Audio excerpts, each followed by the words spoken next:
നമസ്കാരം.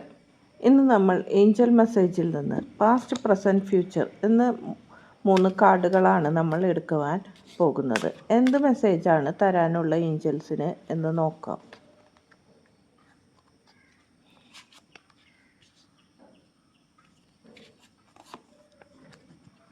Sound and music എന്ന ആദ്യത്തെ കാർഡ്, രണ്ടാമത്തെ കാർഡ് ഫൺ എന്നതും മൂന്നാമത്തത് നേച്ചർ എന്ന കാർഡുമാണ് വന്നിരിക്കുന്നത്.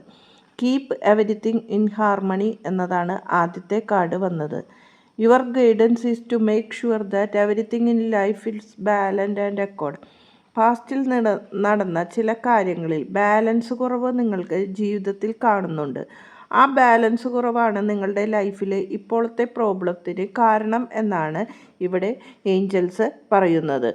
എല്ലാം ഒരു ഹാർമണി, ഒരു സന്തോഷത്തോടു കൂടി, ബാലൻസോടു കൂടി കാര്യങ്ങളെ കൊണ്ടുപോകൂ എന്നതാണ് പറയുന്നത്. ഇവിടെ ഫൺ എന്ന കാർഡ് പറയുന്നത് listening up and laugh today. ഇന്ന് കാര്യങ്ങളെ ലിസൺ ചെയ്യുവാനും അതിനു വേണ്ടി നാളെ അത് നിങ്ങൾക്ക് സന്തോഷം നൽകും എന്നതാണ് പറയുന്നത്. ചില കാര്യങ്ങളെ പ്ലാൻ ചെയ്ത് കൊണ്ടുവേണം ലൈഫിൽ പോകുവാൻ വേണ്ടി.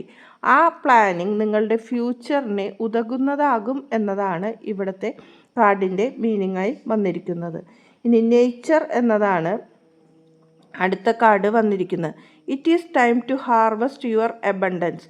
നിങ്ങൾ ഇന്ന് പാകുന്ന വിത്തിന് നാളെ അത് ഹാർവസ്റ്റ് ചെയ്യുവാൻ, അത് കൊയ്യുവാൻ നിങ്ങൾക്ക് സാധിക്കും എന്നാണ് ഇവിടെ ഈ കാർഡ് പറയുന്നത്.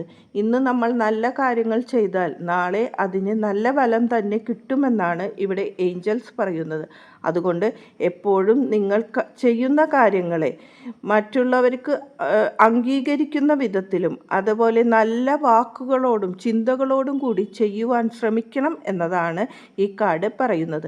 നേച്ചറുമായി കൂടുതൽ കണക്റ്റ് ചെയ്യുവാനും പറയുന്നു. അത് നിങ്ങളുടെ ഹീലിങ്ങിനും കൂടി ഉതകുന്നതാണ്.